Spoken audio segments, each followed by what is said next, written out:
Greetings, ladies and gentlemen, and welcome to Saturday Storytime. I'm the Fancy Smasher. I'm Flipponzin. And we're here to talk to you about one of the unsung heroes of the 1980s, a film that just recently started to gather the respect that it deserves.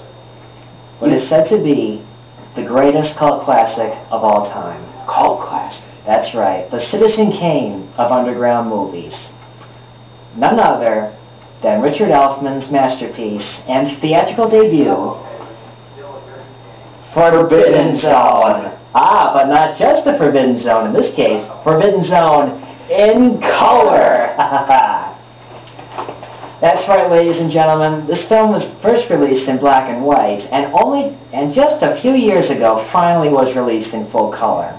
Wait, you said this film was from the 1980s. That's right. Well, why was it in black and white? Well, that was the original plan. Richard Elfman decided to shoot the film in black and white, and then later ship it off to China to have it hand colorized.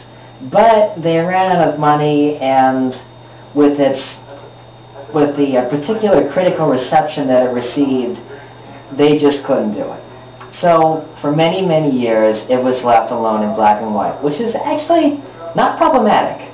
Not at all. We first saw this film in black and white. Because, like I said, this is considered the Citizen Kane of the underground cinema. And for very good reason, too. Let's talk about Forbidden Zone.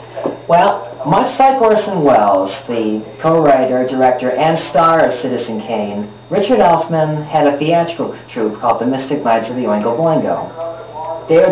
They'd all perform these wild and crazy stage performances with combining together classic music from the 30s, original music by Danny Elfman, along with all kinds of wild and crazy antics inspired by theater of the burlesque, theater of the absurd, 1930s cartoons, even the Three Stooges.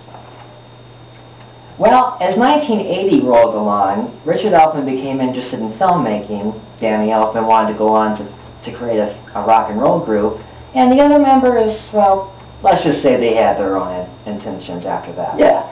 But Richard Elfman thought, wouldn't it be fun to capture the essence of our group on film? And not just in the way that they typically do it on Broadway, where they just set up a bunch of cameras and record. Oh, don't go on with that. No, they didn't want to do that. They wanted to create an actual narrative film. And the end result? Well, we'll get to that in just a moment. As I said, they shot it in black and white, and because of a very, very limited budget, they had to use really simplistic sets, and they knew it was going to take special effects to make this work too, but with a lack of money, what else to do?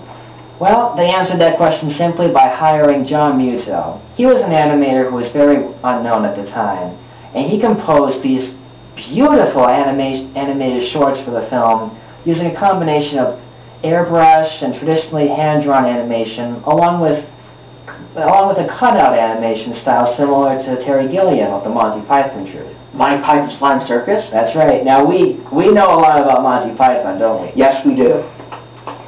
Wonderful comedy, but that's not the important thing. Maybe we'll get to that some other time. Right.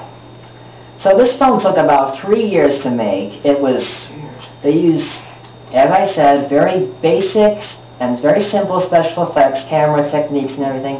But that, I think, is actually what makes this film so good. Yeah, you know how they say that money can't buy you happiness? Well, in this thing, I guess, well, I don't know. It really shows in this movie that, yes, they had very little to work with, but they did all they could to make so little seem so big. They made the best out of it. Well, that's our first part of the talk. When we get back, we'll cover the plot and everything else there is to know about this film.